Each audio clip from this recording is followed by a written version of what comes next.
Hey there, everybody, and welcome back to the Dice Tower Summer Spectacular. Spectacular.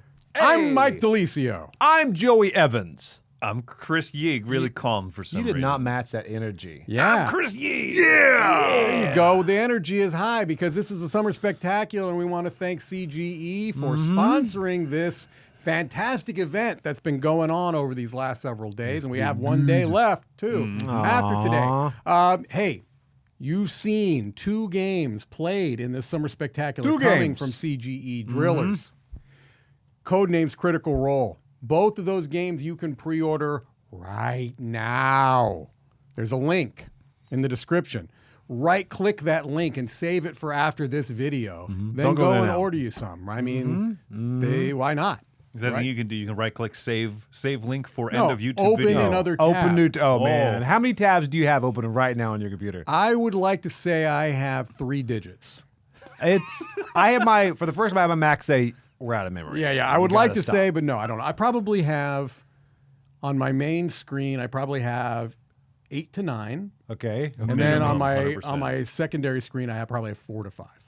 That's pretty good. That's Not bad, right? Yeah, respectable. I have both Safari and Chrome open at different time at the same time for different purposes. Oh, gee whiz. Yeah. Now, I don't have problems with a lot of tabs. What I do have problems with are notifications. I can't have them. I have to open it every time, and it will drive me crazy. Hey there, everybody. We're doing our strategy 2-player games list. So earlier this week, as part of the Summer Spectacular, we had a companion list, which was the casual 2-player games. We call that the junior varsity. The list. junior varsity. So, Right. It's time to this welcome the is, freshman team. Right. This is tricky, right? The whole kind of distinction between casual and strategy. There's no middle ground. And I know, Chris, that you have mentioned already that you made 3 lists. I completely cheated. Yeah, when I you were made 3 preparing for lists. this. Yeah, you did a casual, a mid, and then a heavy, or a strategy, I should say.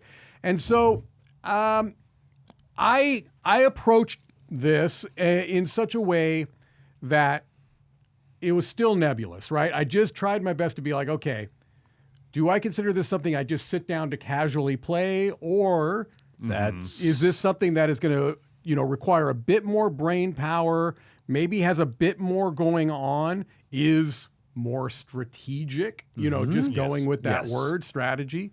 And I still don't know completely if I hit the mark. We'll see. We'll see if we have crossovers.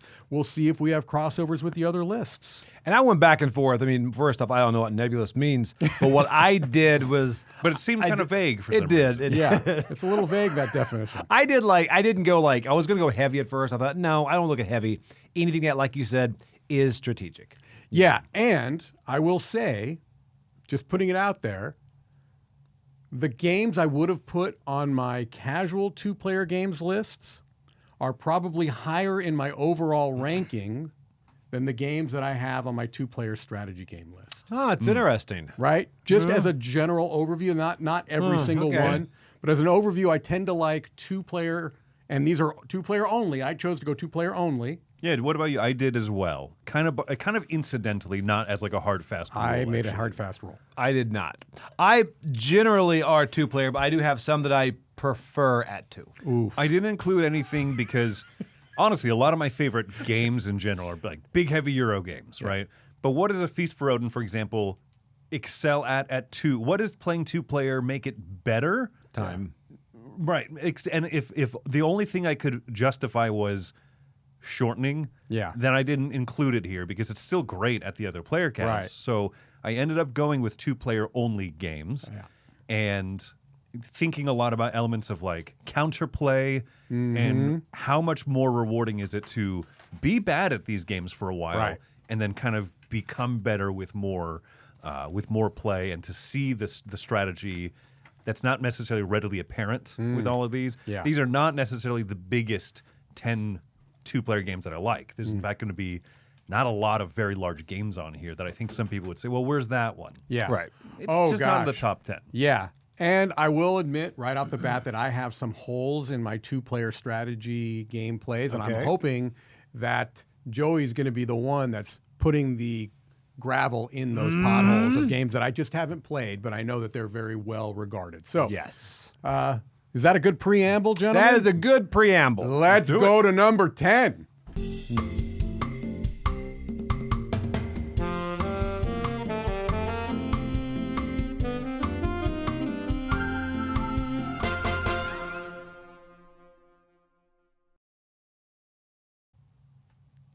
It's a cute one. I haven't seen that. Is that a new one? No, it's That's been there. one of the That's first the ones one you with, made. with me constipated on the wall picture. Oh! Mike says it every time. As soon as we cut to, he goes, "I look constipated." Like, right. Like if I had said, draw me constipated, or anybody, Which he does a lot.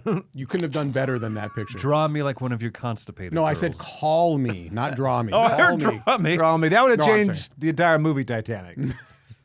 All right. I don't understand that, but I'm going to laugh. All right, so number 10. My number 10 is the only one on my list that is not as more than 2 players. See? So I only have, the rest are 2-player only. Oh, this is Interesting. the, Okay. so that's not a big And deal. I put it at 10 because I knew you guys would give me grief. I would give you never. No. No, I never have given you grief live on air. What did you do to your hand? But but 10 would be less grief. All right, Okay. because this I strongly prefer at 2.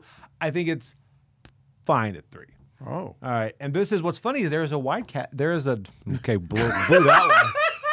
There's a dual version of this. I wonder what this could possibly be. It is White Castle. All right, White Castle is. Well, I think this is a good reason to have this as a more than 2, because there is a 2-player version Right. that you don't like nearly as much. not as, nearly. Yeah. The whole thing is with the duel, and I'm not going to go into that, but it's not the same game. You know, this one right here, the dice are the stars. Because it is so limited, every single turn matters. That's huge because it is one of those that it is riveting the entire way. And on top of that, every game is different because that board will come out. We saw we're in WSBG, and every single board is different. The way those tiles come out. Yeah. It's insane. This game is so good. And at 2 players, it's just that battle back and forth. It's the dice drafting, the strategic decisions, everything about this game I love. And you just made me realize something about my list that I don't want to say now. I'll wait till the end of the list because I don't want to give stuff away, but that just surprised me. I didn't even realize it. And this game is what made me think of it. Is it a good thing? Did I make you think of a good I thing, don't know. Mike? I'm not sure it's a good or a bad thing. I think it's a thing. It's a good thing. The thing. You make me think things, Joey. It's a good thing. So anyway, deep gameplay into a short play time for how heavy it is and how deep it is. 9 turns. Yeah, turns. it's crazy. So this one, I love this game at 2. Very cool. I believe that I'm up next. Yeah, look at that's me. It looks just like me. You're not constipated, though. You look No, he just the went. opposite. Tina, our fantastic artist. If you're listening, draw me constipated. No. That's what Mike wants. Hey, my number 10 game is one that I champion and not a lot of people champion. In fact, the designer of the game kind of admits that himself. This is called Curious Cargo. This is a game that is in Ryan Courtney's kind of like Pipeline-esque series of games. Pipeline, this one. And Trailblazers is like the most approachable one. This is the smaller box compared to the original Pipeline, a big economic game that uses pipes. This one is just kind of the pipes, and somehow harder. Really? It's This incredibly game tricky. makes me feel so stupid. Does it? Like, really dumb. That's the only reason I put it on my list. I want to hear you say that live. Yes. It brings me much joy. No, I really enjoy this game. The thing is that there's like a basic and then an advanced version of the game where you're playing these pipelines there's around on your not. board. No, there's a basic version. Well, what he said was he admits that he probably should have made it instead of 2 and 3 color pipelines. He should have made it 1 and 2. Yeah. But you were trying to connect blue and pink pipelines, crisscrossing each other, doing all this stuff, and moving this stuff out of your factory onto these shipping trucks. And if you're very good at the game, you can also, as the other players moving the shipping trucks towards you, siphon off some of their inventory, which is so hard to plan for. But as you play it a lot, you can. Yeah. But even just building your own grid of pipeline functionally is super hard. Yeah, and you can even clog up their lines too. So yeah. Yeah, it's a very... All right. We should have started with the constipated Mike because everything's going that way. Yep. I will say this is the first time I've ever seen this game in my life. Oh, okay. It was not a huge hit, but it's a solid one if you want something super thinky. Yeah. That's Curious Cargo. Wow. Interesting. My number 10 game makes me feel so stupid. Oh, okay. It's Curious Cargo.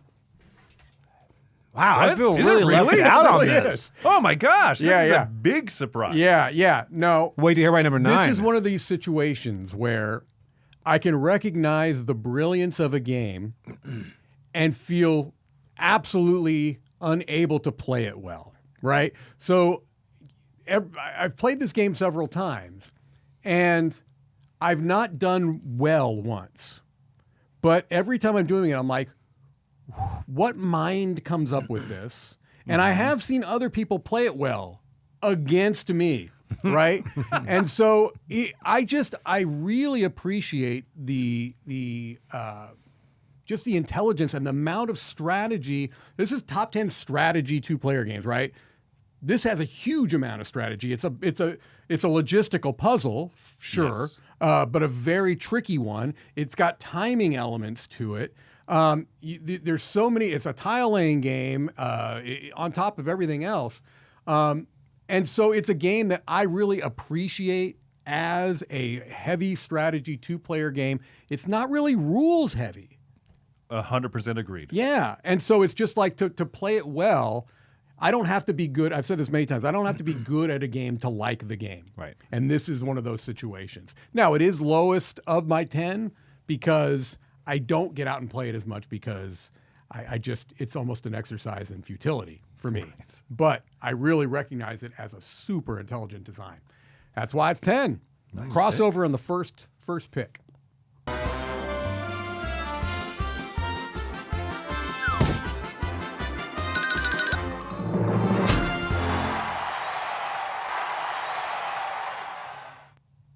Magic.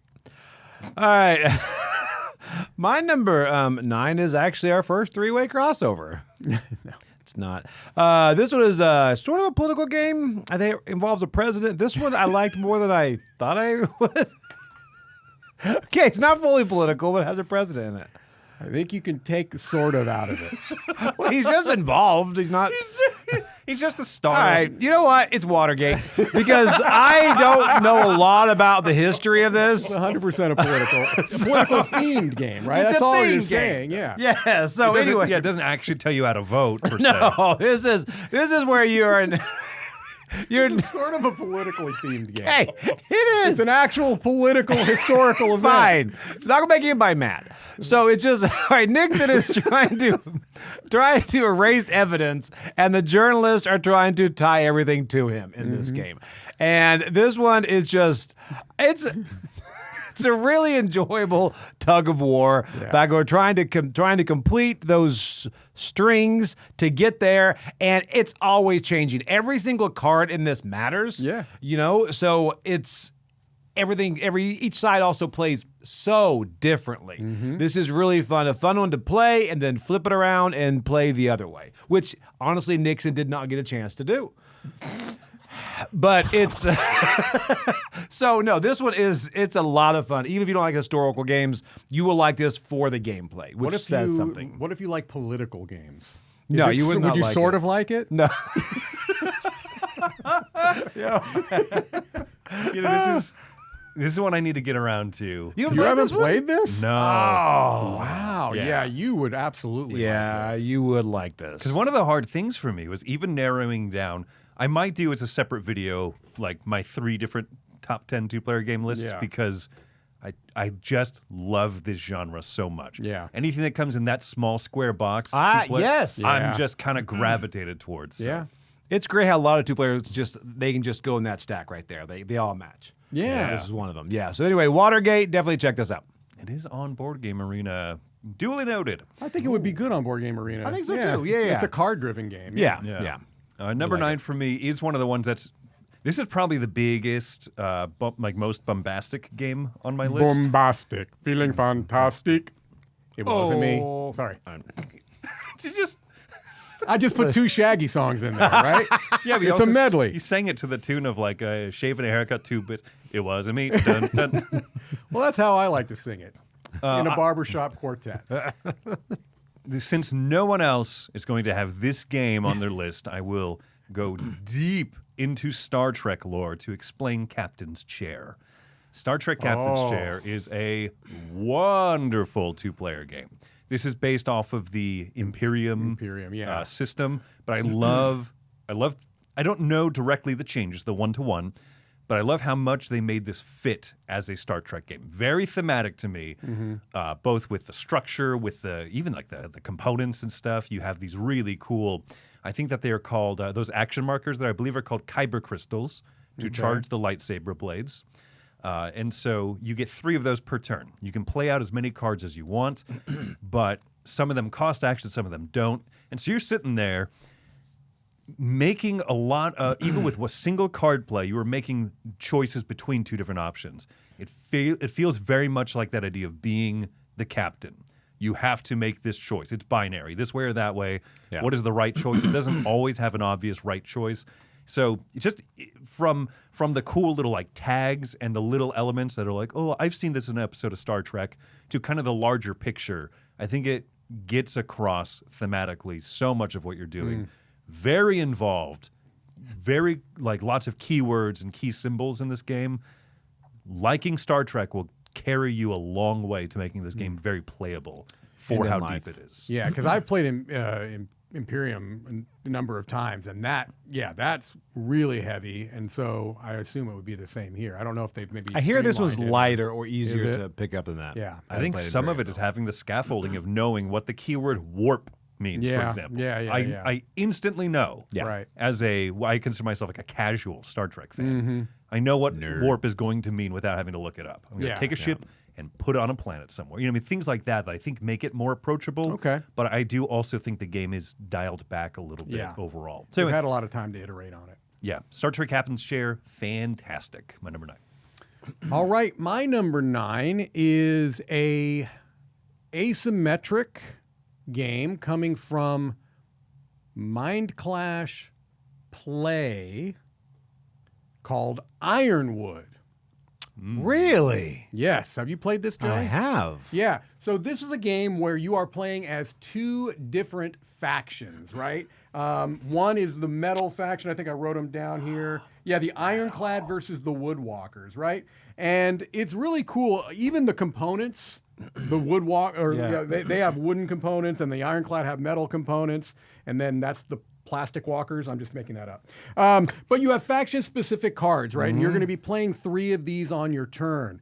And what I like is that it is quite asymmetric. You're playing completely differently, but you're playing on a shared map, and they're simple enough that you know what the other faction is trying to do pretty well, and they know what you're trying to do pretty well, which I think does help in this game a lot. It has different win conditions, which I really tend to like those, especially in 2-player games, because you've got several things that you have to be accounting for. This is a game that I think has not gotten a whole lot of attention, and I think it should get a little bit more. Like, I really enjoyed this game a lot. I felt like it did something different in this space. It's a relatively small box.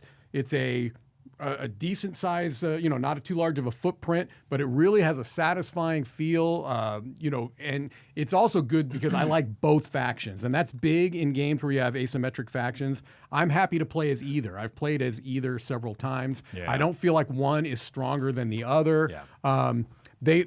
Each side has cards that you're like dying to play, right? And so I think that bodes well. It's really, really a clever 2-player asymmetric game that plays in a reasonable amount of time as well. So I forgot this one. It was a good pick. Yeah, thank you. Ironwood, my number 9. I'm excited for the polyurethane pirate expansion.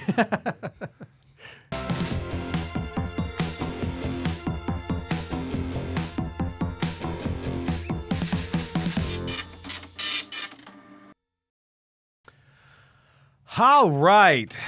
My number 8 is a very asymmetric 2-player game, and this is a Predator and Prey cat and mouse style. This is Kelp.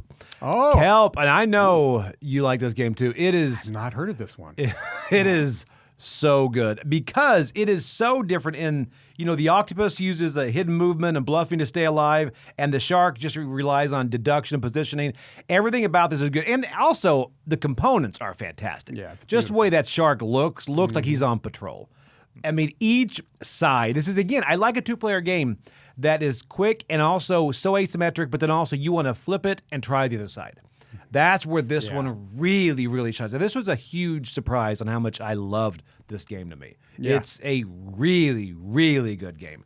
I mean, and both sides require a lot of strategy, but it's totally different when you go into it. Yes, they feel very different to play. Yeah. But both sides feel very tense and thematic, and I love how the game kind of ramps up because as you're found the first time, you could probably get away. Second time, not looking good. Third time, goodbye. Yeah. You know? So it's just, and it's all about, you just want food, man. You just want food, and this shark is just being a jerk.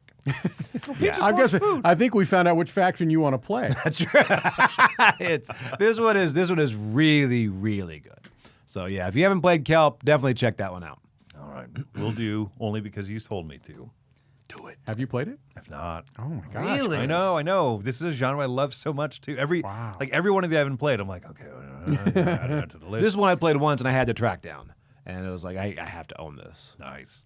Number 8 from me is one that I feel like I'm late to the table with this one because a lot of people here really enjoyed all the Kinfire games. So I'm going with Kinfire Delve, which is with more than one box, you can expand it to a 3 and 4 player game. But out of the box, it's a solo or 2 player. I really like this as a 2 player game because there's enough cooperation. You're cooperatively trying to go through the well deck, and then defeat the center boss there. And you have the challenges on the 4 sides. I think 2 players is this really sweet spot where the hand management in this is very tense. There's a lot of these aspects of collectible card game type play and everything, but in a neat cooperative setting. I consider, is this on the strategic list or not? That I didn't put a lot of cooperative games, but I think that the card play, the combos and everything that you can do, I don't think a casual player necessarily wants to sit there and say, okay, I'm going to really think about can you boost me? Are you willing to sacrifice this to do that? I'll get this bonus action. I will get a lot more delving through that deck and everything. So I think it leads to a lot of satisfying combos for being fairly approachable, but having some good depth to it. That's why it's my number 8. Any of the Kinfire Delve boxes. Did you happen to see the other lists? I did not. I think this was on someone's casual list. This was on Camilla's casual list. And I saw her list beforehand, and I said, I disagree with you on one of these choices. Okay. And she knew right away that I thought this, I do think that this is right on the edge. This probably would fit best in a mid. Maybe. Right. But if I had to lean one way or the other, I would have put it on the strategy list as well.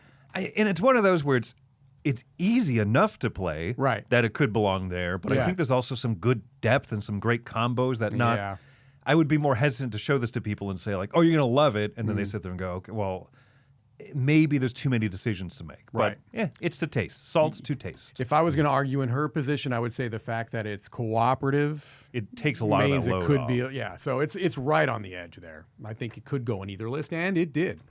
Yeah, I've yet to play it, so I don't know. Yeah. All right.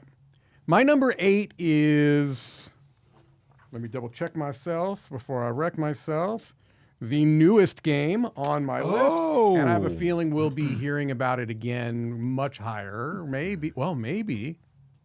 My number 8 is Moitura. This is a fantastic 2-player game from David Thompson and Trevor Benjamin. This came out last year or this year? I think this year. Yeah. Oh my gosh, this game is great. It is so good. So it's an area control / majority game, head to head, right? But not only are you and your opponent fighting over this map in an area control or majority style, it breaks so many subversions of that type of game in that you never directly attack the other player. You cannot. You cannot remove any of their influence off the board at all.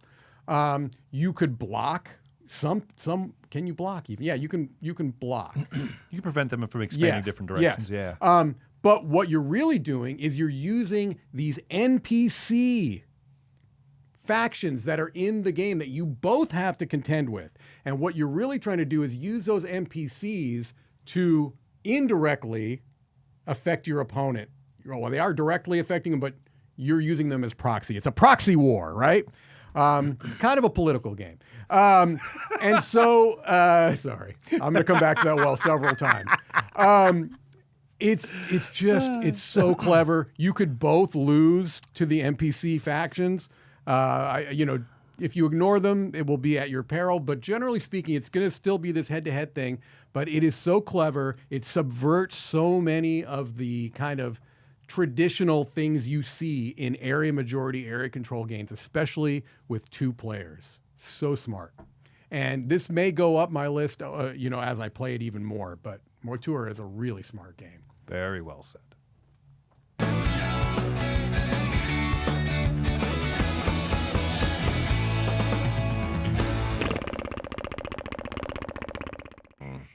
All right, my number 7 is one that I can decide to do this casual or strategy, because really that's the 2 options they gave us, casual or strategy. So this one I do not consider it a casual. Okay. And it would be a crime against humanity to not have this on a 2-player list. Because this is an incredible 2-player game. It is low because I don't think there's a lot of, it's a lot of strategy, but this is a Rapa Mine or a Rapa Space. Oh, this is you can infer what I mean by that. I Did you forget it? I did forget it. I forgot this. I forgot this Really? because it's not exclusively a 2-player game, but you are right. Oh, This is one of those games with a 2-player game adds so much compared to the I didn't multiplayer. forget. You're right. I didn't forget. I excluded it because I kept it to 2-player maximum games. Oh, yeah. See, This is the right call. This is the right call. It's a 2-player game. I've never played this with more than 2. Yeah, I have, and it's not as good. And the whole thing is this just makes you feel clever. And there are so many moments on this you love. Oh, Rapa Space is good too. I think I'd go back to Rapa Mine because it's easier to teach with those shapes and all that. Yeah. But there's something about when you ask a question, like just going in here, and you get the wrong answer, and you're like, whew, how is that possible? Yeah. And you have to rearrange your board. Yeah. It's great. It's like in this situation, if you're calling out L, and you're like, oh, it comes out at 6, and it's this color. You're like, what? yes. Yeah, it's great. Yes, and you're talking about in advanced mode, how they include the black one in there. Yeah. It's like, the no. black hole? No, you don't need that. Yeah, it's like pass. I've tried that insane. once or twice, and I'm like, no. Yeah. But this one is, I love this Oh, actually, it game would have come so out at much. 7. Sorry, not 6. Is a Rapa Mine with the black hole your number 6 because it's more strategic. I agree. I will say I played this with a friend, and he loved it. He's like, I'm going to show my wife before we buy it. And she hated it. You either, and he's like, apparently I'm not buying this. Yeah. But you either love this game or Right. you hate it. Yeah, for this, I think some people feel like this the way I feel like Turing Machine is. It's just like, no, this game is not for me. But when you get it, how great does it feel? Yeah. Oh, I know. And it's usually close because you're like, I was like a one step away. It's just that reveal. I love that reveal on this. Yeah. So again, this is fantastic. That's really cool. I considered multiplayer games that had something that makes it better at 2, and I probably would include this if I had thought of it. That honestly, great. because I said that there were only 2-player games. I forgot this was more because to me it is only. Yeah. You know what, actually? I say all that. My number 7 is technically more than a 2-player game. Oh. Oh, really? Yeah, looking at it, I go, oh, yeah, that's right. Because you can play, and I have even played and enjoy 3 and 4-player unmatched. But unmatched to me is in its peak when it's a 2-player head-to-head game. You're just picking the system, I I'm just assume? picking the system. This is a good box right here because it happens to be a 2-character box. Sure. And the maps are a little bit smaller in some of the boxes, larger in others. But I think that this whole system is an incredibly great dueling game. It's one of my favorite active dueling games. I'm curious if this made it on a casual list. I only knew about Camilla's. Good Because I think this one could almost be casual. It could be like I said, one of the things I did not necessarily include the biggest, heaviest, largest games and everything. Because there's plenty of those, right? Yeah, for sure. Yeah. But for me, I think that this has a lot of great elements of counterplay, depth, reading the other player, understanding your character decks, all of these things that, like the actual rules of this game system are fairly approachable, are very casual friendly. Yeah. The depth is there. And so that's why I put it on this list. And I think that if you really want to get deep into it, there's so much that this game gives back from playing the same characters, play on a different map, Yeah. play different characters, swap sides. You know what I mean? All of that stuff that makes this deeper. So therefore, for me, right here on the strategy list. It's interesting because not saying that mass market games can't be strategic, but the bones of this come from a mass market game, They which do. is Yeah. very cool, right? Have you actually played Star Wars? Epic Duels, I Epic played Duels? it once, yeah. I played it once too, just kind of as like a to see the history Right, of it. right. I was like, oh, it's pretty good. Yeah, yeah. But the unmatched system definitely is way better. Tightens it up. That card versus card, no die roll stuff. Yeah. That's one of the things I think it takes away some of those things that are like fun moments, Right, and really right. makes it cerebral. You're right. Yeah, no, I agree. I wouldn't argue this being on either list, to be honest with you. Have you played John Henry yet? Yes, He's I so love. good. Oh my That's gosh, maybe my favorite character now. He's unstoppable. He in the is game. a beast. boy, and he can just running around those Yeah, tracks. and hit you with a hammer with at a big 6. wind-up. Yeah. Smash you with the hammer. All right. My number 7, this is the last time, Joey. It's sort of a political game. It's Watergate. Really? Yeah, man. All right. This is a great game. Okay. This is so good. Matthias Kramer. So good. Yeah, you're either playing the Washington Post journalist or you're playing the Nixon administration. You've got decks that are unique to each side. Deck cards that will specifically counter what the other player is trying to do. You've got the literal, like, Tug of I always war. love when you've got the visual representation of the tug of war thing there on the love board that. because it just amps up the angst. Joey talked a lot about it already, so I won't belabor the point, but this is so smart. And it really is, if you are interested in the historical aspect of it, it really has that too. Like, it tells you the story of Watergate, and it uses the real people involved in the Watergate scandal. Just a terrific game, small box, not terribly expensive, really, really solid 2-player strategic game that plays in less than an hour. Yeah, that's a big Yeah, thing. yeah. Watergate, great good. game. I agree with you, Joey. Oh, that's a first.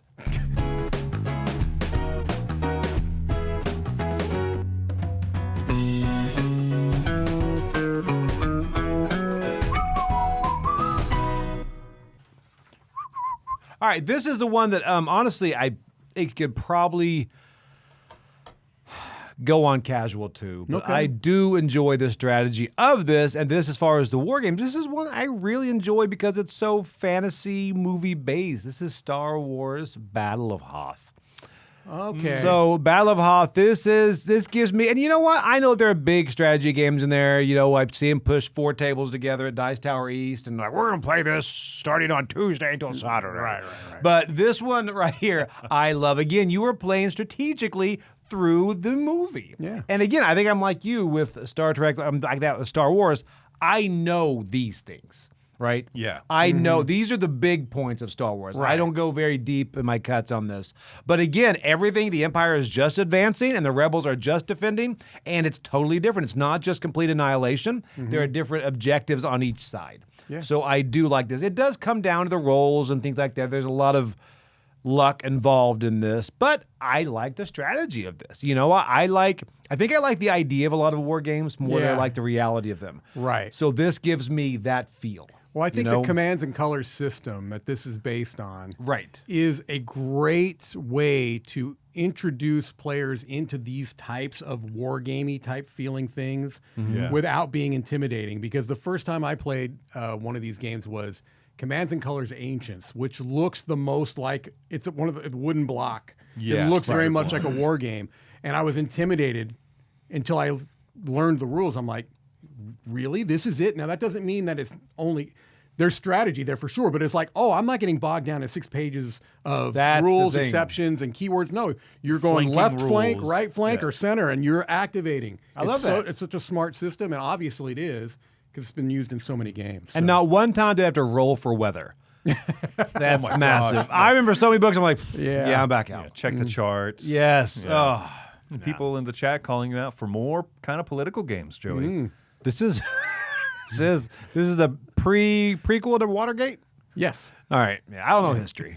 Yeah. The Ewoks definitely played a huge part I could sneak in in the there Watergate scandal. and plant the cameras. I don't They're the know. ones scurrying through the air ducts. So cute. I would watch that movie.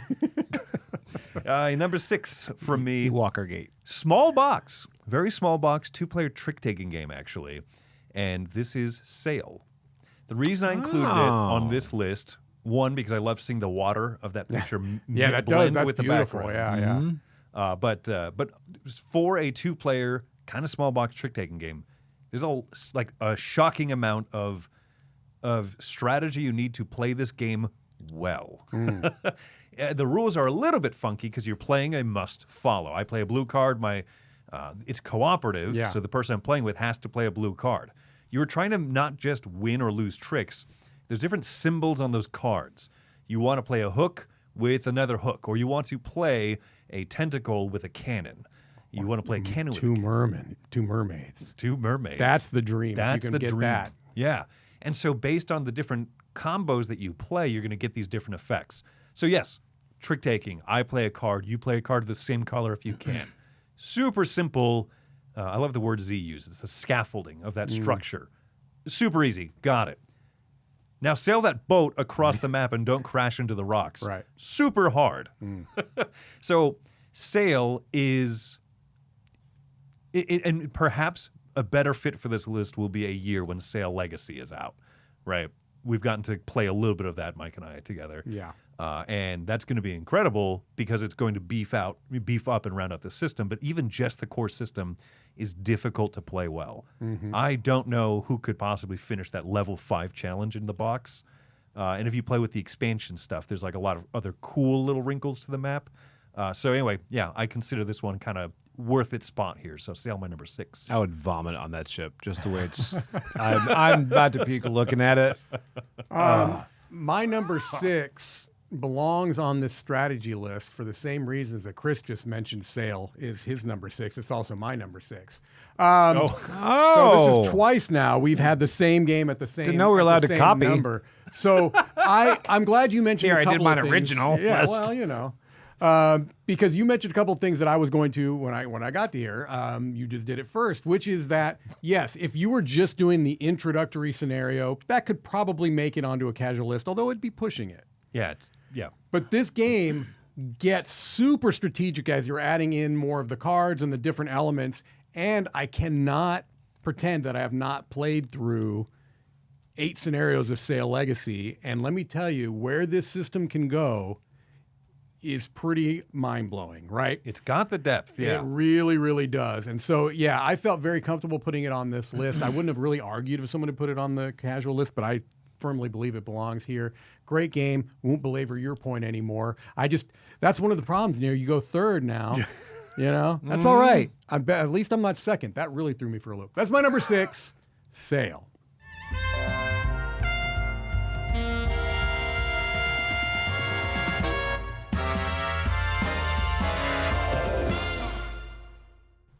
That's very clever. I'm playing a must-follow truck. That's great.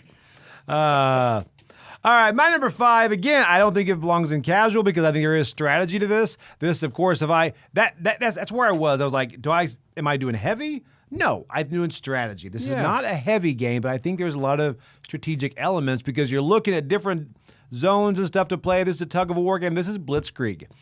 Blitzkrieg, I think, is would you put this in casual? 100%, but no, it's a great game. I'm not doing casual. I don't talk about World War II in casually.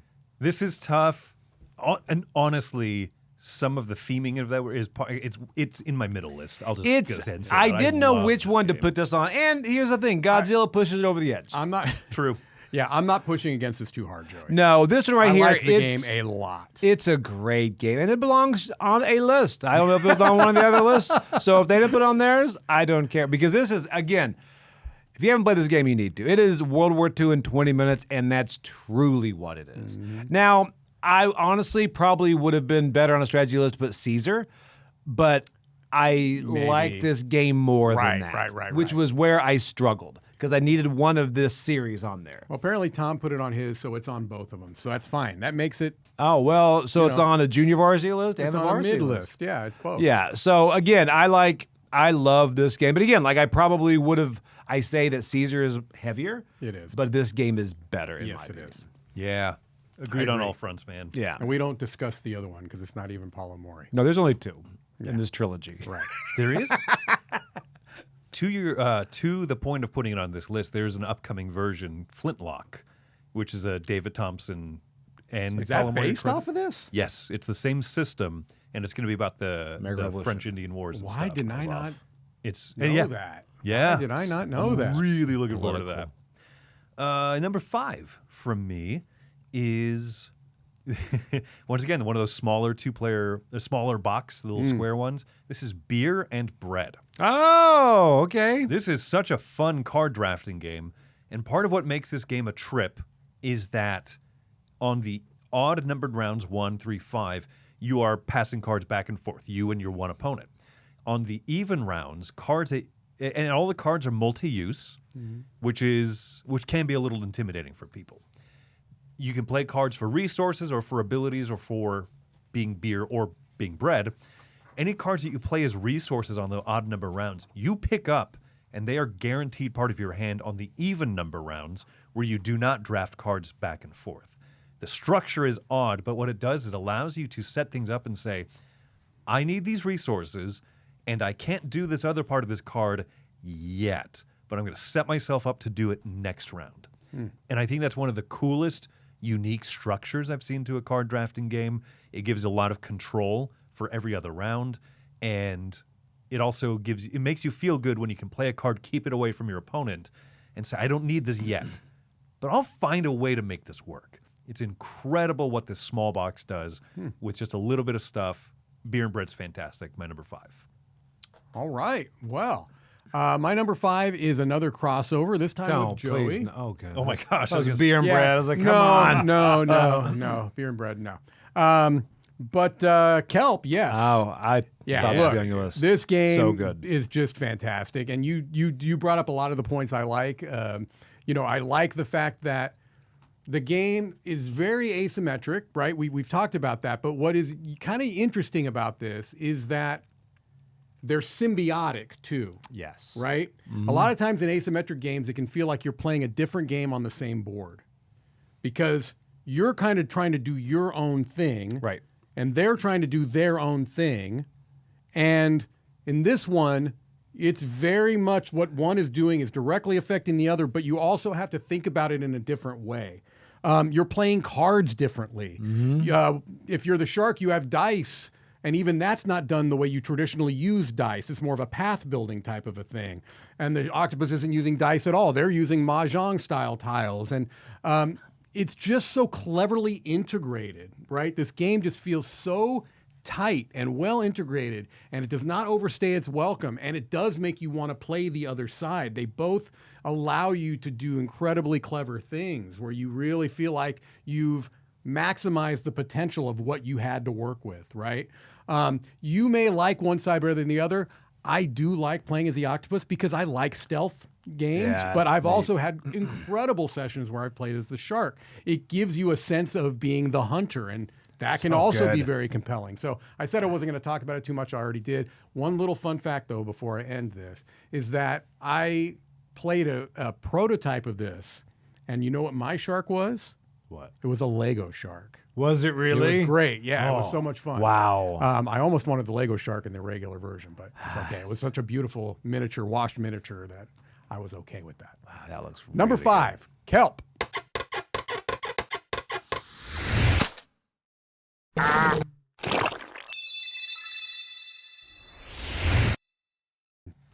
Never fails to disturb me, that one. The unhinged jaw. Oh, I know. So disturbing. That sound effect is perfect, too. It's like A24 stuff. All right, so this one.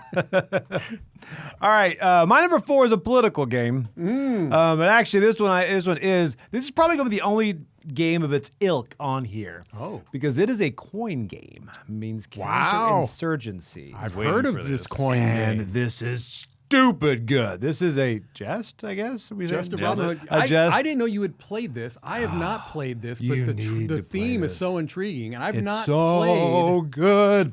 The whole thing is Robin Hood wins by building popularity and good support, and not simply by defeating the enemy. But the sheriff is constantly balancing the taxation. You've got order, military presence. You are spreading out. So you've got your Robin Hood and your merry men, and Robin Hood is face down. So they're moving around. And to inspire at any time he can just kind of rip off the mask and be like, I am Robin Hood. Flip over a card.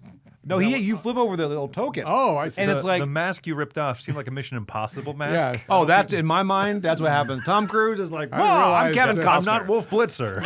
yeah. Robin apparently wore a silicone mask.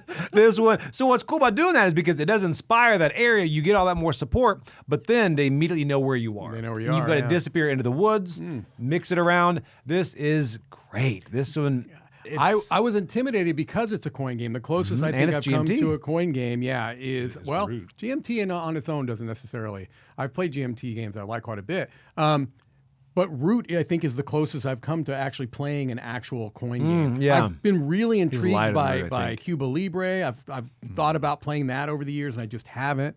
So maybe I'll try this I think one. you should try this one. This is a great. My wife and I, we love this. First time we played it 3 or 4 times in consecutive Wow. nights. Yeah, and she really loves this game too. Okay. Again, it's really good, and again, it goes really into that lore of Robin Hood and being able to just kind of, well, you're robbing the money, but you're giving it to the good people. Are you right? speaking of?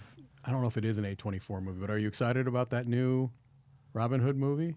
That looks weird, right? Yeah, it I'm looks gonna watch strange. it. Yeah. Strange. I 100% want to see it. Yeah. All right. So anyway, this is a jest of Robin Hood. I'm waiting for that one for you. Someone asked in the chat, I'm just going to be very nice and explain really quick that the poison box out here is not a board game. It is just a storage for Tom's poison. It's a place to keep Yes. your deadly, deadly poison. That is where Tom puts his seasonings for a turkey when he does Thanksgiving for the office. It's bad turkey. Yeah, he injects Oh. the turkey. He Really, injects the Tom? turkey, That's the one time he's out of his office. You know, a lot of people will use those big plungers. Syringes, He yeah. uses an actual hypodermic needle to inject his turkey. and the turkey's not even dead. Yeah. It's that green glowing juice. It's Mountain Dew. Trust the process. Number 4 from me. This is the first time that I've been sniped. Oh. Someone said this game before me, Moitura. I thought it would be higher on your list. Yes. Yeah, this game is dang old brilliant. Everything Mike said, 2-player area control game, but you are fighting against this random deck. How strategic can you be against a random deck? Quite. Quite. Yeah. Yeah, and yeah, the counterplay against each other, the counterplay against the deck, which is at the beginning of the game going to be random and increasingly predictable because you know what it can be composed of, with a little bit of chance still at the end. I think this is good. This for me, I don't know about you, Mike, and don't let me speak for any Yeah. possible future picks. This is the one I included from this series of the Bitewing 2-player game list, even is though. correct. Okay, even though I like the other 3 more than this one, I think this is the one that fits the strategy list I the most. 100% agree. It's very heady. The other ones are on my casual and medium lists Yeah. and everything. I'll go over that. I'll make a video of that at some point in the Yeah, future. yeah, But yeah. this one, if you want depth out of a game with little rules and components, wow, there's few you can do better than this. That's why it's my number 4. Yep. It's fantastic. Someone in the chat is explaining coin, which is great. It's counterinsurgency. Yeah. Oh, yeah, usually- sorry. Yeah, Yeah. yeah. No, Joey said it, but we may have been yapping over him. All right. My number 4 is a game that I don't anticipate will be on either of your lists. I doubt you've played this. You idiots. No. Just I don't. It's an old game actually. This is Blue Moon Legends. The original game was just Oh. called Blue Moon, but this is the one that was most recently available. I'm not sure if it is, and this includes all of the factions. So this started out as a Cosmos 2-player line game, and it had 2 faction decks in it, and then you could buy the additional factions later. This keeps them all in one. Now, I considered, is this too casual? Because believe it or not, it's a bit of a riff on War, the card game War, but there's much more to that. You could even deck build in this game. I never do. I always play with the pre-constructed decks, but you can deck build in this if you wanted to and include cards from different factions. All of the factions play relatively differently. They have different strengths and weaknesses. And this is another game where, again, we've said strategy doesn't have to mean heavy because although for a Knizia game, this has more rules than most, but this is one of those games where you're not just trying to, it's definitely got a lane battle thing, but you're not just trying to win every battle because you can't. Knowing when to strategically retreat is just as important as knowing when to fully commit to a particular battle. And so I think the strategy is very high in this game, but it's not terribly rules heavy. None of his games are. This isn't, if I think of heaviest Knizia games, I think of like Tigris and Euphrates, maybe Amun-Re. This isn't to that level by any means, but there is a lot of strategy involved in it. And so that's why I felt comfortable putting it in here. And some of the factions play much more complex than others. Like the two factions you start with are the kind of the most basic, simplest decks. There are some decks that involve a lot of different things going on. Yeah. So Blue Moon Legends is my number 4.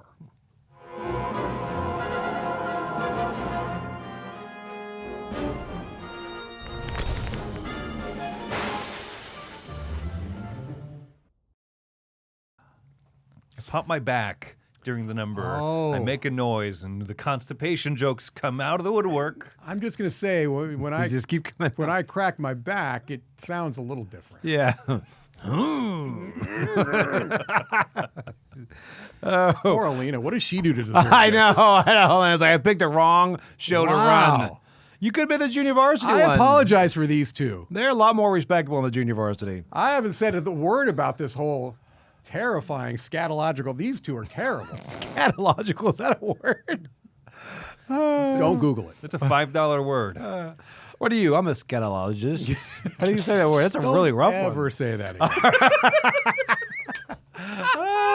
Just pro tip. Okay, all right. My number 3. I'm glad you kind of broke the top on this because this is a one-to-one card battler. Again, Okay. it's not. I don't consider this heavy, but I do consider this strategic. Yeah. And again, the artwork on this is great. This is Radlands. Radlands, I love this game. Again, I don't know. I don't know. Don't Yeah. think it's casual. I think it's very strategic, unless you get one of like 2 of the cards where as soon as somebody gets those, I'm like, I'm just going to go ahead and quit. Let's run it back. Yeah. It's like, I think the sniper or whatever. This is such a good game. I mean, it is a lane battler. You have to break your base lane It is. battler Yeah. thing. Yeah. It's so has some good. resource management Yes, too. it's Yeah. all about the water, man. Yeah. You just water is all your resource, Yeah. and it is a quick game. Again, it's easy just to run it back, shuffle them up, and do it again. This is such a great game, and it has to be on a 2-player list. And I think there's a lot of more strategy on this. Again, it's light, I think. I don't tend to like these games. This one worked for me. I like Really? Radlands quite a bit. Yeah, it's really good. Yeah, I like this one a lot. Like, it really surprised me that for this genre that I'm very picky about. Yeah. Yes. me This too. is one that stands out so much that it's also my number 3 pick. Oh, look Wait, at that. What do good, you 'cause know? I thought he'd get this has flack happened over this. 3 times on this list. I know. Crazy. Right, this is my number 3. And Mike's right. It Yes. falls between casual and strategy. So Yeah. it's like I had to put it in strategy. And the reason I put it on the strategy list is because of the amount of counterplay, the amount. Yes, it's incredibly smooth. The designer of this game, actually, Daniel Piechnik, has an entire blog online where he talks about his design philosophy. It is a fantastic resource to read. And he talks about how he intentionally strips away so much of the clutter and the noise and gets to just the streamlined parts of it. But I don't think that streamlined precludes it from being very strategic. Yeah. and- No, it doesn't. Yeah, and you get 3 bases at the beginning. You can kind of choose your bases, and it's going to affect the way that you need to play. Yes. You have a whole event area on the side, and you see these events clicking down, ticking down, moving towards you, yours moving towards your opponent. Like, those elements push it above, I think, the casual for sure. Right. And while it is very streamlined, just the amount of flexibility you have, cards are multi-use. Yeah. Can I make this one work? No, but I can throw this to the side, set this event in play, and my opponent's going to have to watch it tick down, and it's going to wreck their base here. It is, and it's just that clock. Yeah. Just coming at you. Yeah, I think it does enough that it is deeper without being rules heavy, but that shouldn't make it a casual game definitionally, I think. Now, we'll clarify. I said there's a couple cards that come out. It doesn't break the game. It's just annoying when they get those cards and you don't. Yeah. Like the sniper, it's like, you can just start picking my guys off. And you have to just change your strategy when a certain cards come out. Yeah. You're like, I've got to take that guy out. He's now my focus. You could even take those bases out if you really wanted Yeah, to. but this is such a great game. And again, I think the expansions just give you more of what you love. I haven't played the expansions. I should try. Yep, there you go. Radland's my number 3.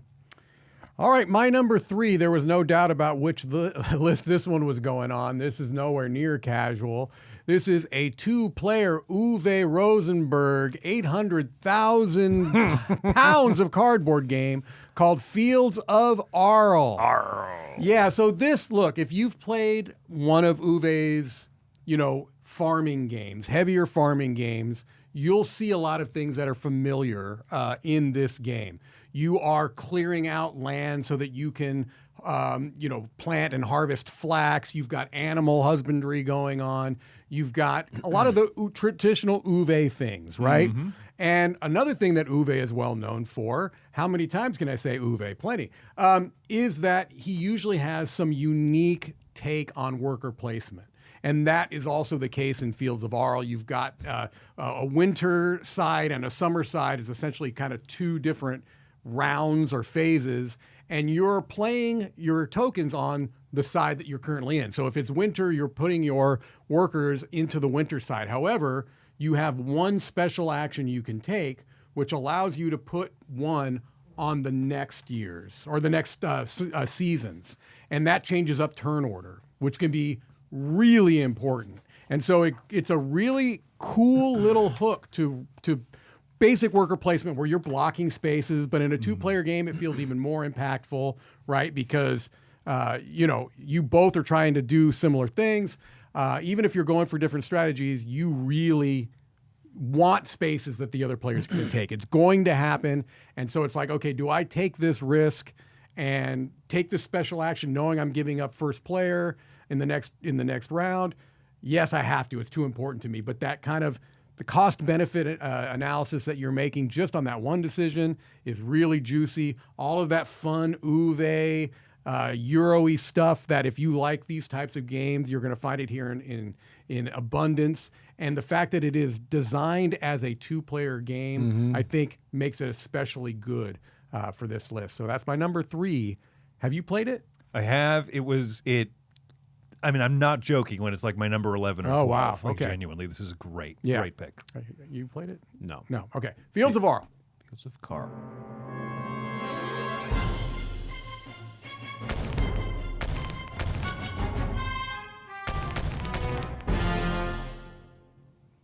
All right. This is what we've all been waiting for.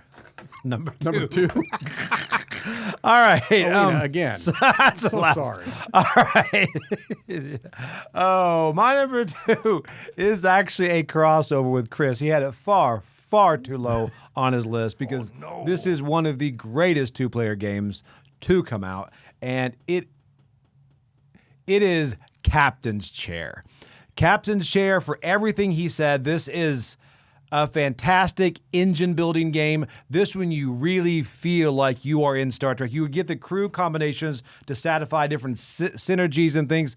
This game is fantastic. It is a bit on the heavier side. I've heard it's not as heavy as Imperium. I have not played that. But this one, everything goes into this, upgrading your ship, upgrading your crew. Everything feels so good. Even sitting out on away missions, this just has a lot of theme in a card game, which blows my mind. That is huge to me. Very deep decisions on this I don't think it's excessively hard. So again, getting in, it does kind of take a while to wind up to this, but this is incredible. Learning curve doesn't mean necessarily excessively hard, right? Maybe you have to kind of get up, but once you get the flow, once you get things going, and again, they have so much more to come for this because there's a lot of captains. I'm like, where are they at? And they're going to keep coming out. Yeah, absolutely. I want an entire lower deck. I want Captain Stubing. I want a Captain Stubing deck. You know what? You're not allowed to play this with me. You know who Captain Stubing is? You love Bo, right? Yeah. Yeah. Exciting and new. I only know that because of Jim Carrey in Ace Ventura. That's a good. If you're going to learn it from somewhere, I'll take that. Yeah. So anyway, number 2 is Captain's Chair. I didn't realize it's surrounded by such men of culture. Well, I think we've shown that quite well in this list. It's been a lot of culture in this. My number 2 is one that I debated if I was going to put on here or not, and I ultimately settled on yes because I really love playing it. And this is a collectible card game, actually, and it's Star Wars Unlimited. This is the only collectible card game I've gone out of my way to actually build decks and do that type of stuff. And it's another one of these cases where I think that the game has an incredible approachability factor, but that doesn't detract from the fact that there's plenty. There's plenty in the well to draw from. You can just keep on drawing. And there's more for it to give, the different sets with different expansion rules and stuff.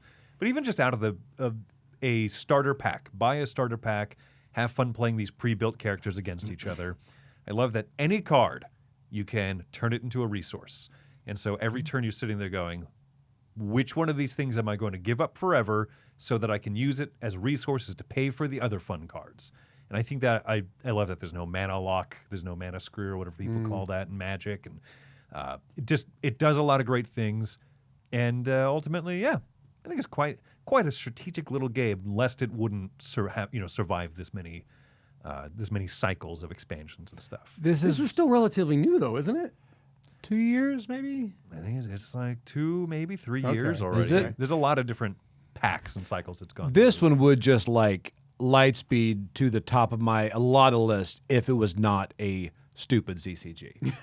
I'm with out. you. I'm kind of like just Like, I can't do this. Do I like it $10,000 enough? No. I'm like, I'm not going to do this. So I've bought multiple starter pack, like just 2-player battle packs or whatever they're called, and I bought one. Like I bought a bunch of boosters for my favorite set, the one where land characters can also become pilots in starships. So it's a lot of multi-use card stuff, which I love. yeah. And with just that, I am completely satisfied, and I haven't bought any new stuff for a See, while. and you have something called self-control. Oh, yeah, I forgot to factor that in. Which I do not. So I know myself. That's why I don't even tip my I toe can't in even water. give you grief about it because I'm the exact same way. Yeah. It's like I was going to make a joke about popcorn buckets, and I'm like, oh, let's make a joke about the 17 different things that I collect. Right. Yeah. How many versions of Modern Art do you It's a nice watch you have, Mike. It was already a topic of discussion earlier today. Anyway, number 2, Star Wars Unlimited. All right. My number 2, it's so interesting, at least I'm going to say it's interesting for the purposes of this list. You mentioned earlier a game that's coming out, Flintlock, that's based around the 7 Years' War, the French and Indian War. My number 2 is a game with that same theme, French and Indian War. It's a 2-player deck building game Oh, yeah, I know. from Martin Wallace called A Few Acres of Snow. Now, look, What? this game got a little bit That's of grief. a gun. Yeah. This game got a bit of grief That's when a it was tree. first out because there was this whole controversy over the Halifax Hammer. Okay, apparently there's some strategy that you can play and it breaks the game. You know what? I was never going to be smart enough to figure out that strategy. you I told don't him. care about the strategy. I never looked up what it was. I don't care. I'm going to enjoy the game the way that I have always enjoyed it, not worrying about that because it's never come up when I've played. It's gorgeous. It is. Are you being sarcastic? I'm Yes. sure you're being sarcastic. Look, this was originally one from his Tree Frog games. He used to have his own imprint. And no, the productions on his games were never lavish, right? It was really only when other publishers started picking up his games. So yeah, you're not looking at this. It's a war game, right? It's an asymmetric, card-driven game, multi-use cards. It has a lot of timing considerations. There's also a whole map element where you're doing area control as well, again with very unattractive pieces. But again, yeah, you're not doing this. You're not playing this game for the aesthetics. You're playing it for the gameplay and for the strategy. And let me tell you what. It is there. It is really, really there. Someone's mentioning Wildlands in the chat. Yeah, I like Wildlands. I love Wildlands, but it's not a 2-player only game. Right. So I didn't consider it for this list. Yeah. But yeah, I really think that this is a fantastic, fantastic asymmetric. And this is, I don't play war games typically, but this is kind of a war game, and I play this, right? I also don't particularly love deck building games, but this, again, when deck building is part of a greater whole, then I'm usually okay with it, and that's what this is.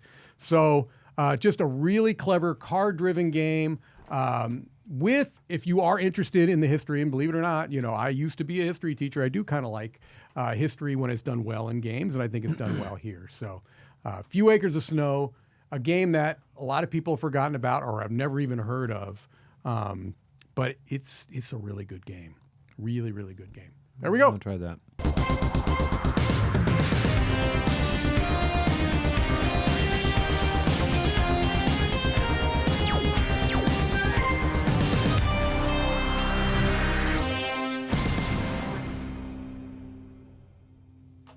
All right, my number one is everything you said, and it is gorgeous. This game is gorgeous. It has multiple paths to victory. This is one of the greatest two-player games out there. I remember I actually played a prototype of this because it looked so good, and I was like, I can't wait for this to come out. This is Lord of the Rings Duel for Middle-earth.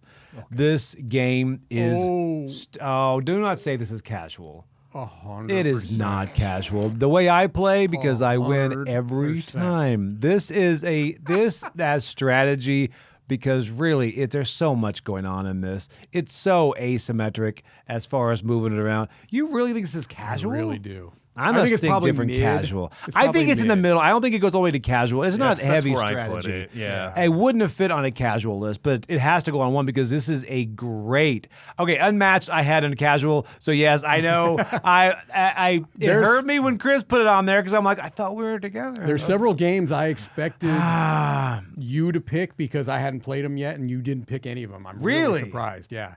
Mm-hmm. Several games that I expected. Oh no! All right, I need. Have you played Star Wars Rebellion? Yes, but is that more than 2? No, it's a 2-player game, right? It has a 4-player mode.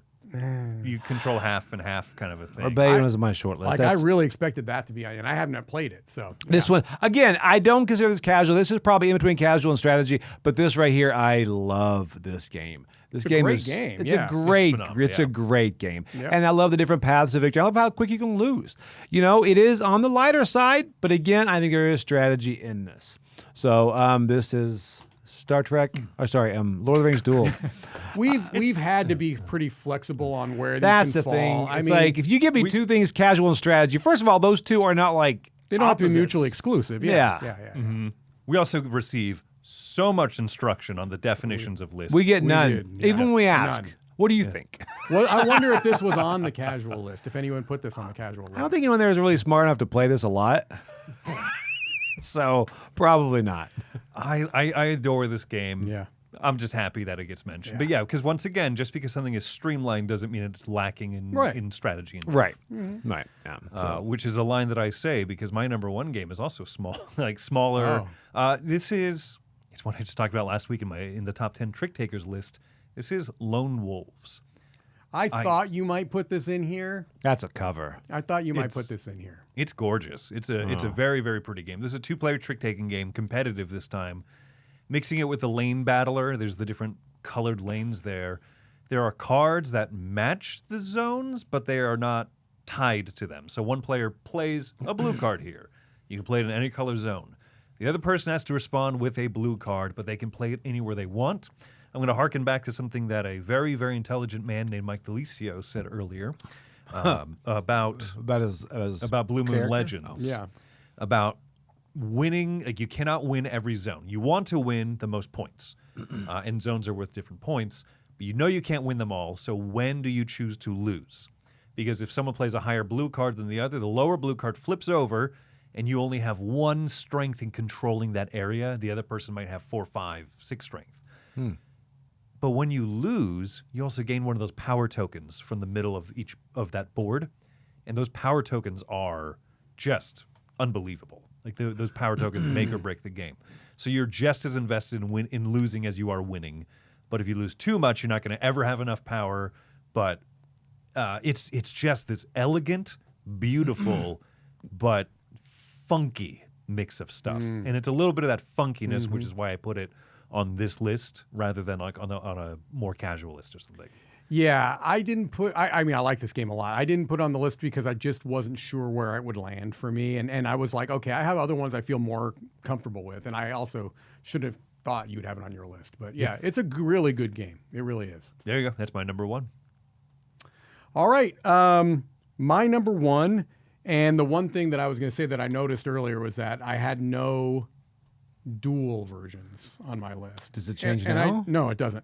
But I didn't even consider that until we just started talking about it. So my number 1 is, not joking, a political themed game. It's also, in a way, a war game, but it is card driven. And that's one of the things I've noticed is that a lot of these games on my list are asymmetric, card driven, multi-use, political or war themed games in a lot of cases. This is Twilight Struggle. Cold War. Yeah. Yeah. And it's a GMT game. That's why when you said that, I'm like, I'm not. Yeah, I mean, this was on my short list. I mean, Dominant Species is another GMT game that I really enjoy. So I forget that's GMT. yeah. I put this on casual though.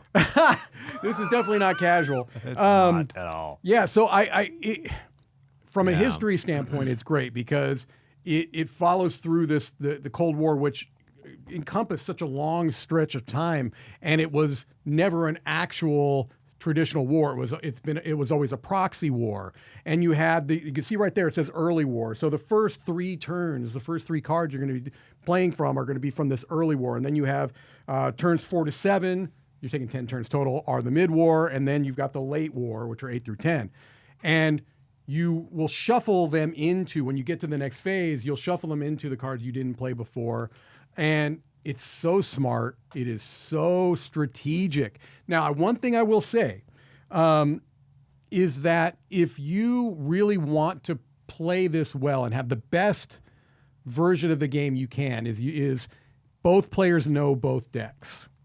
Yes. Because you really, if you don't know really what the other player can do, and you know one deck very well, you're going to just obliterate the other player. So it's really good if both players kind of know the layout of those decks.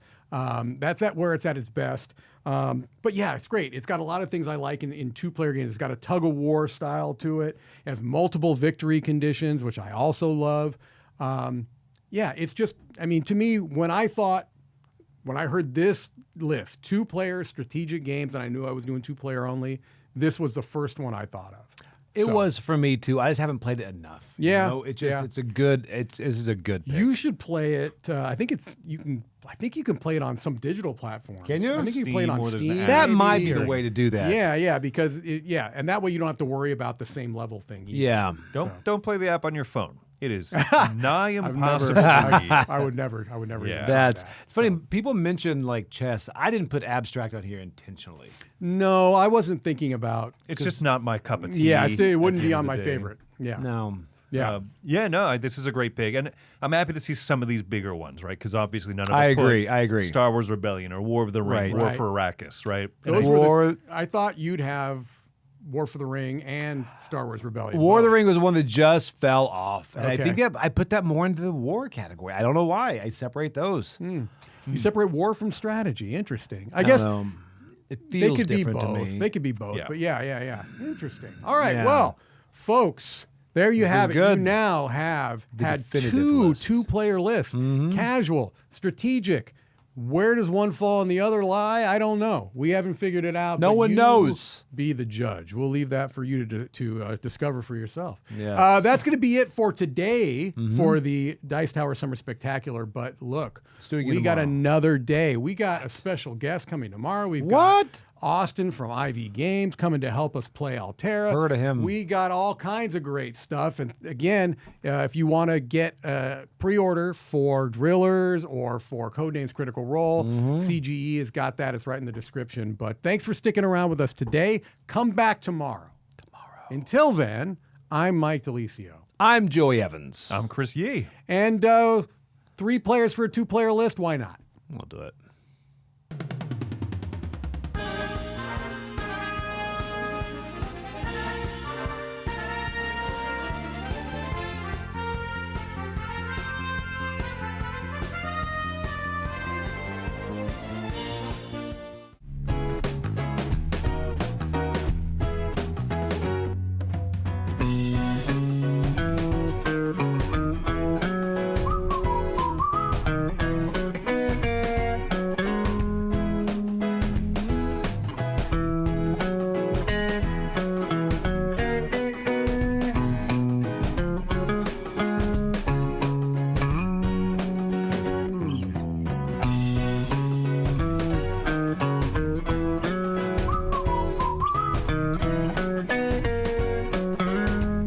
Hey folks, I'm Tom Vassell. Thanks for watching this video. Check out our channel. We have a lot of videos on our channel. We have live videos that go up each week, from live Q&As to videos where we take a look at the newest stuff on Kickstarter, crowd surfing, to top 10 lists and more. There's lots of stuff on this channel. We encourage you to explore it. You can find out more at our website, dicetower.com. I'm Tom Vassell. Thanks for watching another video on the Dice Tower.